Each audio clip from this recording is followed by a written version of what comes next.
ಕಾರ್ಮಿಕರಿಗೆ, ರೈತರಿಗೆ, ಜನಸಾಮಾನ್ಯರಿಗೆ ಜಾಗೃತಿಯನ್ನು ಮೂಡಿಸೋದ್ರ ಮೂಲಕ ನಮ್ಮ ಹಕ್ಕನ್ನ ನಾವು ಉಳಿಸ್ಕೋಬೇಕು. ಇದು ಆರೋಗ್ಯದ ಹಕ್ಕು, ಶಿಕ್ಷಣ ಹಕ್ಕು, ಮತ್ತೆ ಈ ದೇಶದಲ್ಲಿ ನಮಗೆ ಬದುಕೋ ಹಕ್ಕು. ಅವನ್ನೆಲ್ಲವನ್ನು ಆಮೇಲೆ ಪಡೆಯೋದು. ಮೊದಲು ನಮಗೇನು ಚೆನ್ನಾಗಿರ್ಬೇಕು, ಮೊದಲು ನಾವು ನಮ್ಮ ಆರೋಗ್ಯ ಚೆನ್ನಾಗಿರ್ಬೇಕು. ನಮ್ಮ ಆರೋಗ್ಯ ಚೆನ್ನಾಗಿದ್ರೆ ಉಳಿದ ಎಲ್ಲ ಸವಲತ್ತುಗಳನ್ನು ನಾವು ಪಡಿಬೋದು. ಆದರೆ ಇವತ್ತು ಆಳ್ತಕ್ಕಂಥ ಸರ್ಕಾರಗಳು ಇರ್ತಕ್ಕಂಥ ವ್ಯವಸ್ಥೆಯನ್ನು ಮುಂದುವರಿಸಿದ್ರೆ ಸಾಕು.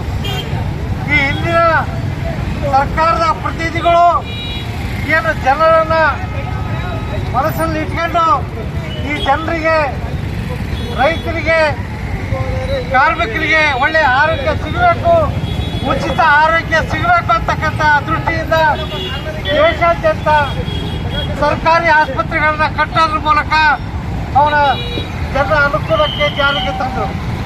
ಬರ್ತಾ ಏನಾಯ್ತು, ಇದೆಲ್ಲ ತಮ್ಮ ಲಾಭದ ಉದ್ದೇಶಕ್ಕೆ ಖಾಸಗಿ ಅವ್ರನ್ನ ಒಳಗೊಂಡು ಅವರಿಗೆ ಲಾಭ ಮಾಡಿಕೊಡೋದಕ್ಕೆ ಇವತ್ತು ಮುಂದಾಗಿದ್ದಾರೆ.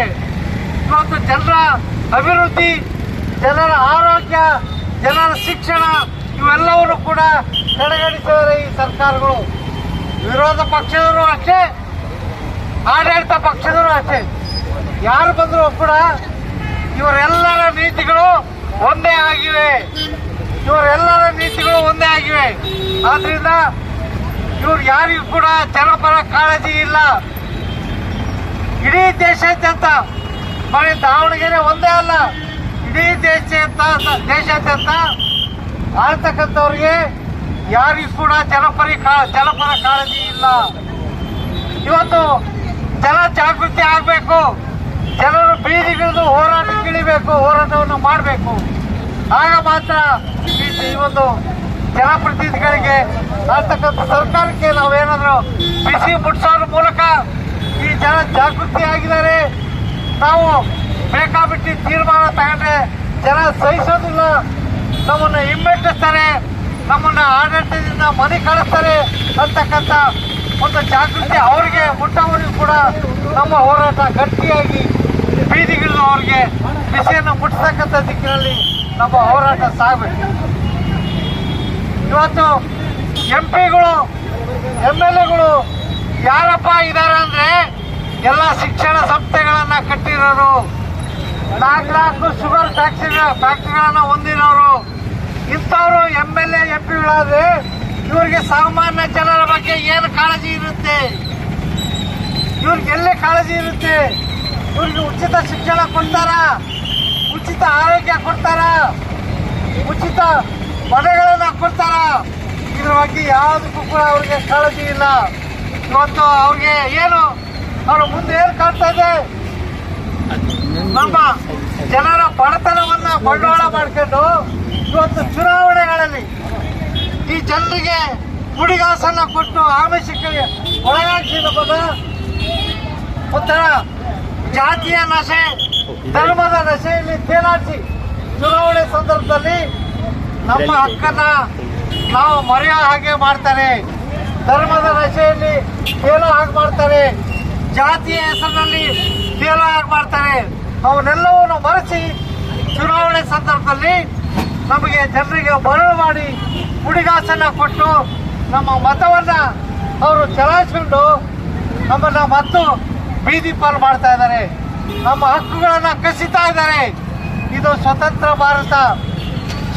ಭಾರತದಲ್ಲಿ ನಾವು ಮತ್ತು ಗುಲಾಮಗಿರಿಗೆ ಒಳಪಟ್ಟಿದ್ದೇವೆ.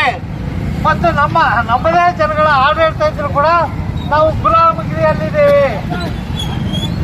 ಬರ್ತಕ್ಕಂಥ ದಿನಗಳಲ್ಲಿ ಈ ದೇಶದ ಜನರನ್ನ ಸಂಪೂರ್ಣ ಗುಲಾಮಗಿರಿಯಲ್ಲಿ ಇರ್ತಕ್ಕಂಥ ಕೆಲಸ ಈಗಾಗಲೇ ಆರಂಭ ಆಗಿದೆ. ನಾವೀಗ ಎಚ್ಚೆತ್ತುಕೊಂಡು ಹೋರಾಟ ಮಾಡಿ ಈ ಒಂದು ಜನರಿಗೆ ಏನು ಆಡಳಿತ ಮಾಡ್ತಕ್ಕಂಥವ್ರಿಗೆ ಬಿಸಿಯನ್ನು ಮುಟ್ಟಿಸ್ತಾ ಇದ್ರೆ ಇದನ್ನ ಹೀಗೆ ಮುಂದುವರಿಸ್ತಾರೆ. ಸಂಸತ್ನಲ್ಲಿ ಏನ್ ಚರ್ಚೆ ನಡೀತಾ ಇದೆ, ವಿಧಾನಸಭೆಯಲ್ಲಿ ಏನ್ ಚರ್ಚೆ ನಡೀತಾ ಇದೆ, ಅಲ್ಲಿ ಸಾಮಾನ್ಯ ಜನರ ಬಗ್ಗೆ, ಬಡವರ ಬಗ್ಗೆ, ದುಡಿಯುವವರ ಬಗ್ಗೆ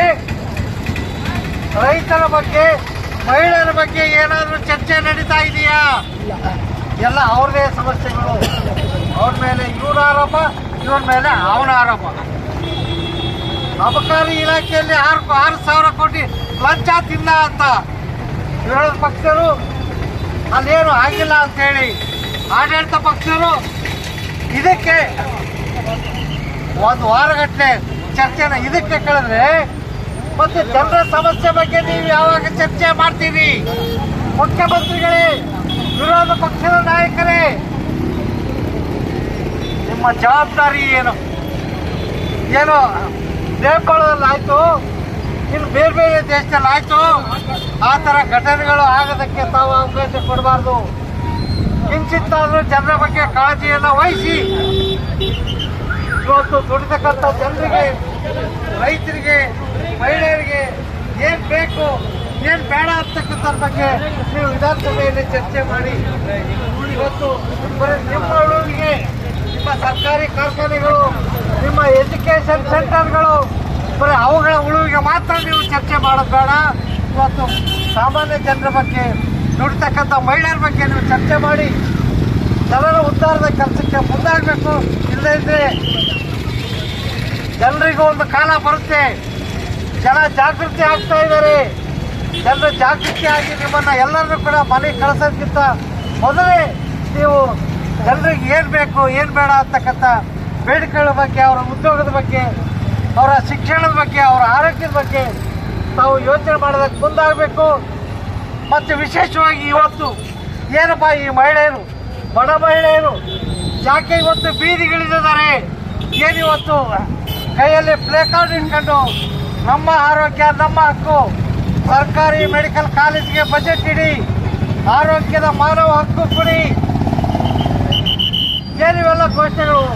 ಇವ್ರು ಯಾರು ಬಂದಿದ್ದಾರೆ ಇವರಿಗೆ ಮಾತ್ರ ಇದು ಸಂಬಂಧಪಟ್ಟಿದ್ದ.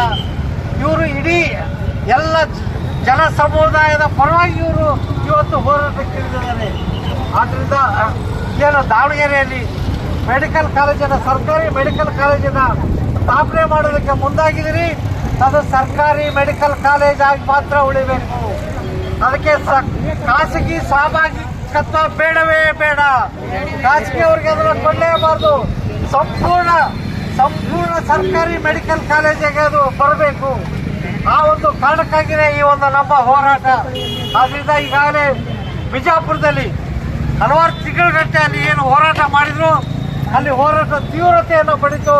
ಅಲ್ಲಿಗೆ ನೇರವಾಗಿ ಮುಖ್ಯಮಂತ್ರಿಗಳು ಹೋಗಿ ನಿಮ್ಮ ಮೆಡಿಕಲ್ ಕಾಲೇಜನ್ನು, ಇಲ್ಲಿ ಸ್ಯಾಂಕ್ಷನ್ ಮಾಡ್ತಕ್ಕಂಥ ಮೆಡಿಕಲ್ ಕಾಲೇಜನ್ನು ನಾವು ಖಾಸಗಿ ಸಹಭಾಗಿತ್ವ ಕೊಡೋದಿಲ್ಲ ಅಂತ ಒಂದು ಭರವಸೆಯನ್ನು ಕೊಟ್ಟಿದ್ದಾರೆ.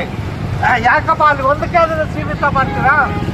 ಇಲ್ಲಿ ಜನ ಜೈಲಿಗೆ ಹೋಗ್ಬೇಕಾ? ದುಡಿಯೋದು ಬಿಟ್ಟು, ತಾವು ಬದುಕೋದು ಬಿಟ್ಟು, ಆವಾಗ ನೀವು ಇಲ್ಲಿ ಖಾಸಗಿ ಅವ್ರಿಗೆ ಕೊಡೋದಿಲ್ಲ ಅಂತ ಹೇಳ್ತೀರಾ?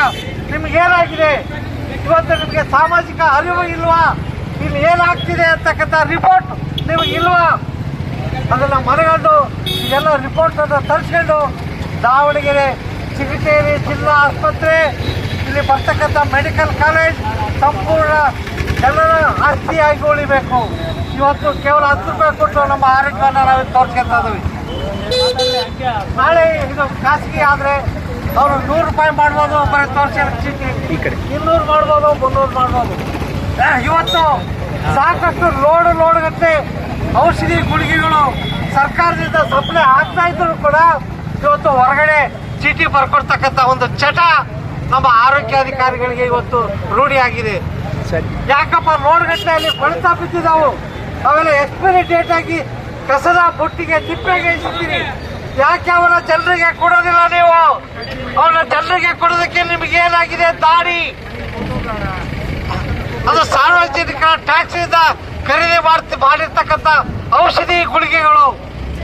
ಇನ್ನು ಮುಂದೆ ನೀವೇನಾದ್ರೂ ಖಾಸಗಿ ಆಸ್ಪತ್ರೆಗಳಿಗೆ ಚೀಟಿಗೆಲ್ಲ ಬರ್ಕೊಡ್ತೇವೆ, ಚಿಗಟೇರಿ ಜಿಲ್ಲಾ ಆಸ್ಪತ್ರೆಗೆ ಮುತ್ತಿಗೆ ಆಗ್ತಕ್ಕಂಥ ಕೆಲಸವನ್ನ ಮಾಡ್ತೇವೆ.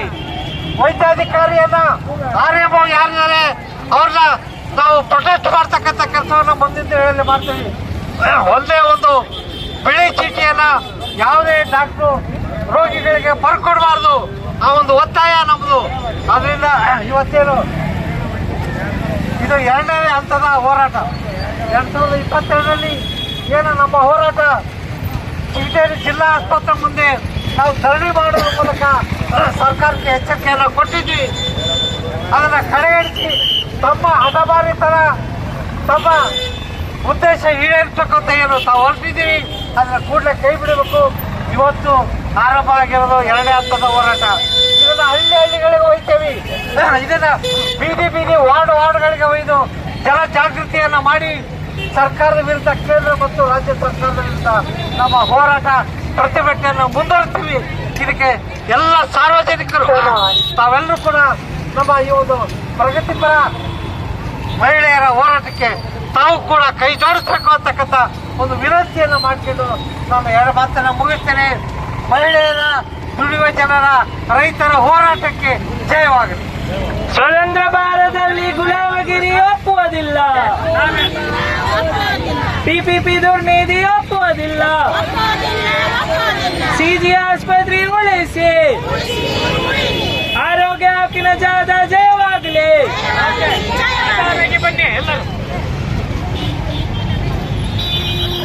ಪಿಪಿಪಿ ದುರ್ನೀತಿ ಒಪ್ಪುವುದಿಲ್ಲ, ಪಿಪಿಪಿ ಮಾದರಿ ಒಪ್ಪುವುದಿಲ್ಲ. ಸಿಜಿ ಆಸ್ಪತ್ರೆ ಉಳಿಸೋಣ, ಆರೋಗ್ಯ ಹಕ್ಕು ಮಾನವ ಹಕ್ಕು, ಆರೋಗ್ಯ ಹಕ್ಕು ಮಾನವ ಹಕ್ಕು. ಉಚಿತ ಔಷಧಿ ನಮ್ಮ ಹಕ್ಕು, ಉಚಿತ ಔಷಧಿ ನಮ್ಮ ಹಕ್ಕು. ಉಚಿತ ಆರೋಗ್ಯ ಸೇವೆ ನಮ್ಮ ಹಕ್ಕು, ಉಚಿತ ಆರೋಗ್ಯ ಸೇವೆ ನಮ್ಮ ಹಕ್ಕು. ಆರೋಗ್ಯ ಹಕ್ಕು ಮಾನವ ಹಕ್ಕು, ಆರೋಗ್ಯ ಹಕ್ಕು ಮಾನವ ಹಕ್ಕು. ಪಿಪಿಪಿ ಮಾದರಿ ಒಪ್ಪುವುದಿಲ್ಲ,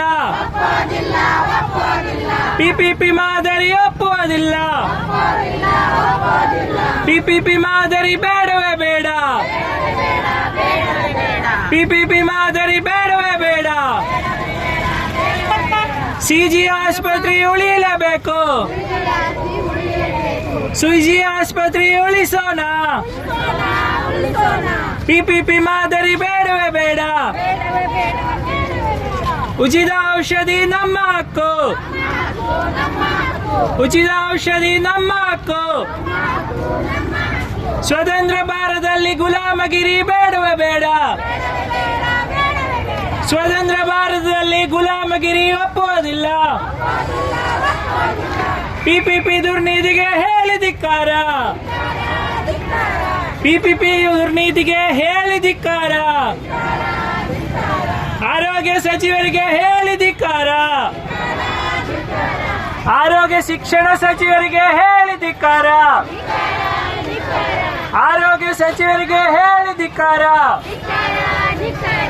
ಆರೋಗ್ಯ ಶಿಕ್ಷಣ ಸಚಿವರಿಗೆ ಹೇಳಿ ಧಿಕ್ಕಾರ. ಮುಖ್ಯಮಂತ್ರಿಗೆ ಸಹ ಹೇಳಿ ಧಿಕ್ಕಾರ, ಮುಖ್ಯಮಂತ್ರಿಗಳಿಗೆ ಹೇಳಿ ಧಿಕ್ಕಾರ. ಪಿಪಿಪಿ ದುರ್ನೀತಿ ಒಪ್ಪುವುದಿಲ್ಲ,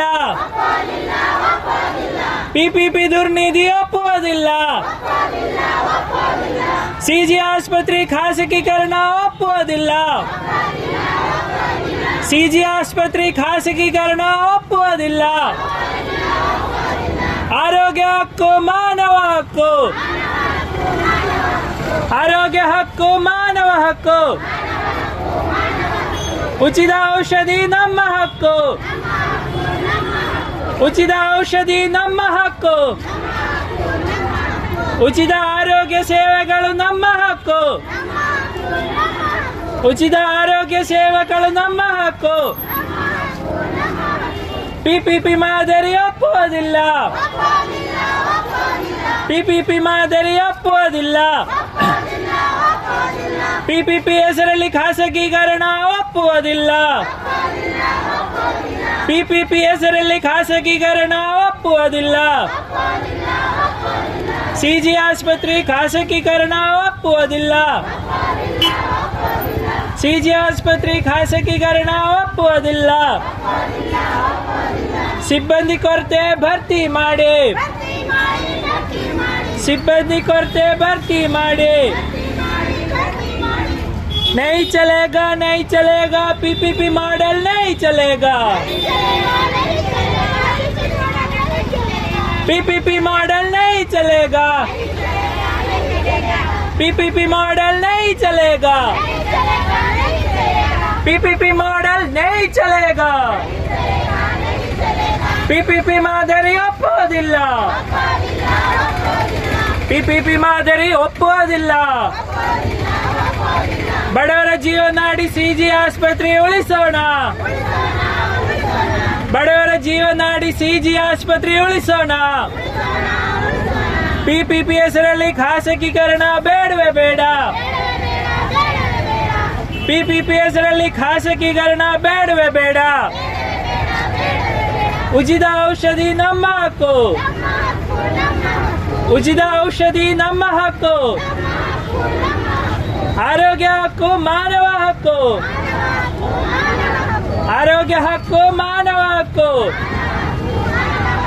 ನೀತಿ ಆಯೋಗದ ಪಿಪಿಪಿ ದುರ್ನೀತಿಗೆ ಹೇಳಿ ಧಿಕ್ಕಾರ. ನೀತಿ ಆಯೋಗದ ಪಿಪಿಪಿ ದುರ್ನೀತಿಗೆ ಹೇಳಿ ಧಿಕ್ಕಾರ. ಧಿಕ್ಕಾರ ಧಿಕ್ಕಾರ. ಪಿಪಿಪಿ ಮಾದರಿಗೆ ಧಿಕ್ಕಾರ. ಪಿಪಿಪಿ ಮಾದರಿಗೆ ಧಿಕ್ಕಾರ.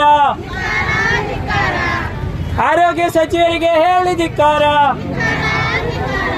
ಆರೋಗ್ಯ ಸಚಿವರಿಗೆ ಹೇಳಿ ಧಿಕ್ಕಾರ.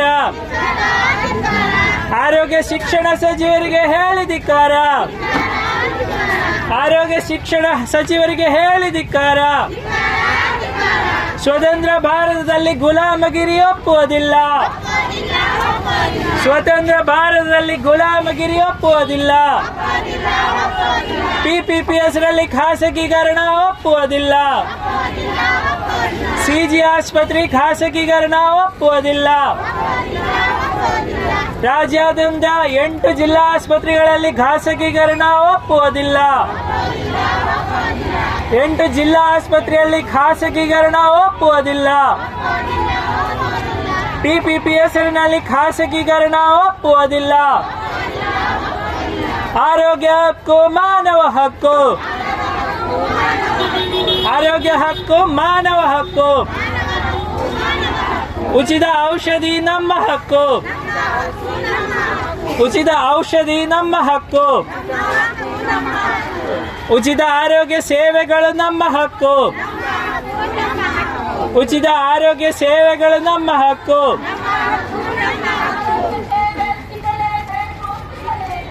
ಸಿಗಲೇಬೇಕು ಸಿಗಲೇಬೇಕು